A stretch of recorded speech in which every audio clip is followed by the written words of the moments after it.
साजिशों का कोई चेहरा नहीं होता और हादसों पर किसी का पहरा नहीं होता। नमस्ते, मैं हूं दिग्विजय सिंह।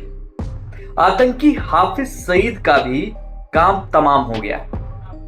ऐसे इशारे मिलने शुरू हो चुके हैं। एक पाकिस्तानी पत्रकार हैं, उनका दावा है कि हाफिज सईद जो अभी इस रविवार को ऑपरेशन हुआ उसमें वो मारा गया है। मची हुई है हलचल पाकिस्तान में। और मंसूर जो पाकिस्तानी जर्नलिस्ट है, उनके हिसाब से लश्कर तैयबा के ऑपरेशनल चीफ अबू कताल की हत्या के बाद एक और बड़ा और बहुत इंपॉर्टेंट अनाउंसमेंट हो सकता है कि भारत का मोस्ट वांटेड आतंकवादी और भारत का दुनिया में दुश्मन नंबर 1 हाफिज सईद मारा जा चुका है। क्वेश्चन मार्क भी लगा हुआ है, एक्सक्लेमेटरी मार्क भी लगा हुआ है, लेकिन यह बात तो तय है कि अभी जो ये हमला हुआ था उसके बाद से ये कयास लगाए जा रहे हैं कि हाफिज सईद का भी काम तमाम हो चुका है। एक खबर के मुताबिक माने तो 15 मार्च को शनिवार था, उस दिन कुछ अज्ञात बंदूकधारियों ने जिन 2 लोगों को मारा उसमें से एक हाफिज सईद भी था। सवाल ऐसे क्यों उठ रहे हैं? इसलिए क्योंकि जो दूसरा है उसका नाम था अबू कताल। अबू कताल हाफिज का भतीजा था और भतीजे कताल की मौत की पुष्टि हो चुकी है। और पाकिस्तानी मीडिया के मुताबिक अबू कताल को झेलम में अज्ञात बंदूकधारियों ने मार दिया। ठीक है, लेकिन इसके साथ में दूसरा व्यक्ति कौन था इस पे अभी पुष्टि नहीं की गई है, कोई सरकारी ठप्पा नहीं लगाया गया है। कहा यह भी जा रहा है कि पाकिस्तान की खुफिया एजेंसी ISI से गहरे मतभेद की वजह से कताल मारा गया। अब ये तो कयास की बात है।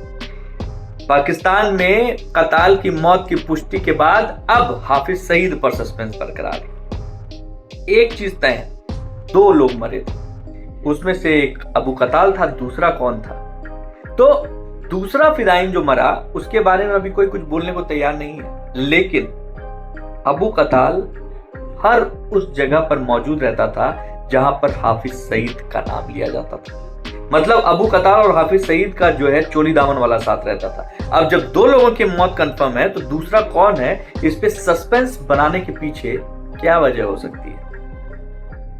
देखिए दोस्तों, उसका जो भतीजा है ना अबू कताल, वो जेल में भी हाफिज सईद के साथ था और कताल हर उस जगह पे रहता था जहां पर हाफिज सईद जाता था।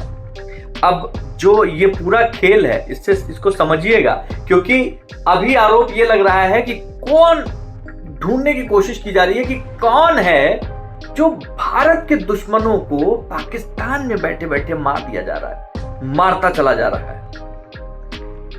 पूरा जो झेलम इलाका है वहां पे सिक्योरिटी लॉकडाउन लगा दिया गया है।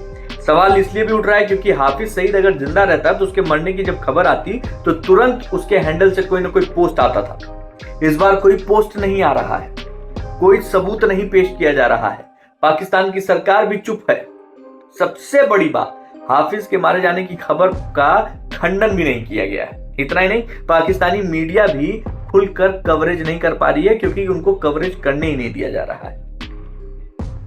अच्छी बात क्या है? अच्छी बात यह है कि बीते करीब 5 सालों में पाकिस्तान में अज्ञात बंदूकधारियों ने कई आतंकवादियों को मार गिराया है। बीते साल ऐसी एक रिपोर्ट आई थी जब कंधार विमान, याद कीजिए, हाईजैक में उसका जो मास्टरमाइंड था मसूद अजहर, ऐसे दावे किए गए कि वो एक बम विस्फोट में मारा गया।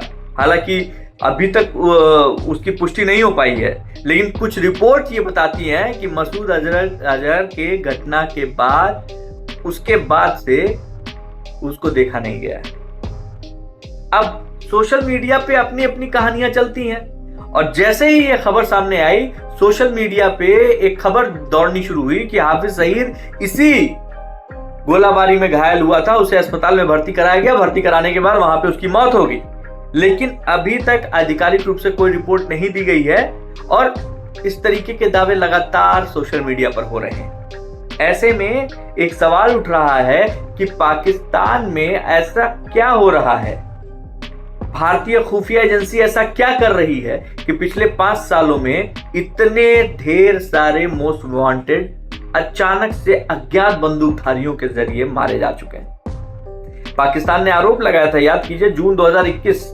उसके बाद कई पाकिस्तानी नागरिकों का ऐसे हत्या की गई अज्ञात बंदूकधारियों द्वारा। उसके बाद फिर इसको कुछ इंटरनेशनल मीडिया ने कवर भी किया, उसका समर्थन भी किया और दिल्ली तक बात आई थी। फिर यहां से इस भूमिका से इनकार कर दिया गया और पाकिस्तान के सुरक्षा अधिकारियों ने 2023 में कम से कम 6 हत्याओं में से 1 साल पहले 2 हत्याओं की बात स्वीकार की थी और इन हत्याओं के पीछे पाकिस्तान की खुफिया एजेंसियों ने भारतीय एजेंसियों का शामिल होने का आरोप लगाया था।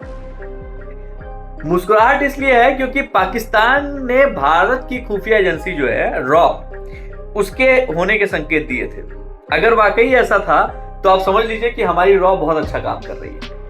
पिछले साल पाकिस्तान के टॉप डिप्लोमेट्स एक प्रेस कॉन्फ्रेंस करते हैं और दावा किया गया था कि इन हत्याओं के पीछे भारत की भूमिका है और इसके विश्वसनीय सबूत मिले।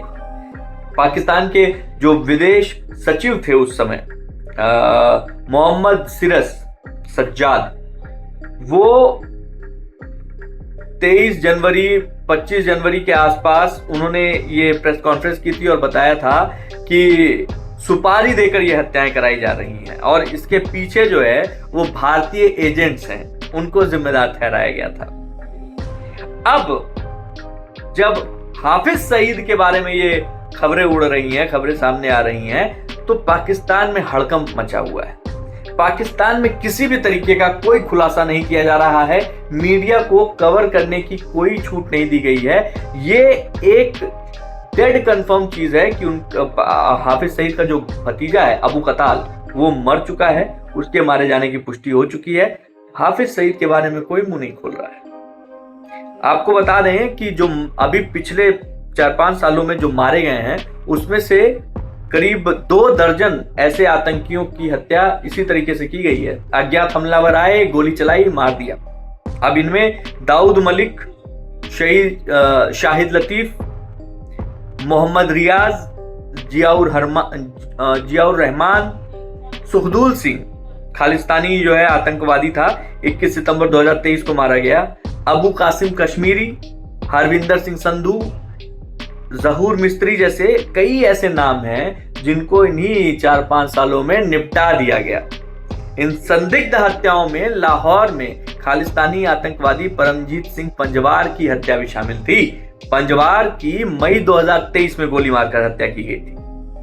भारत सरकार ने 2020 में एक अधिसूचना जारी करते हुए पंजवार सिंह को व्यक्तिगत आतंकवादी घोषित किया था, जिस पर भारत में हमला करने और उसके लिए हथियारों की ट्रेनिंग देने, उसकी व्यवस्था करने, इन सब चीजों का आरोप लगाया गया था। इसके अलावा सलीम रहमानी, जिसे भारत ने आतंकवादी घोषित किया गया था, जनवरी 2022 में पाकिस्तान में ही घुसकर गोली मार दी गई।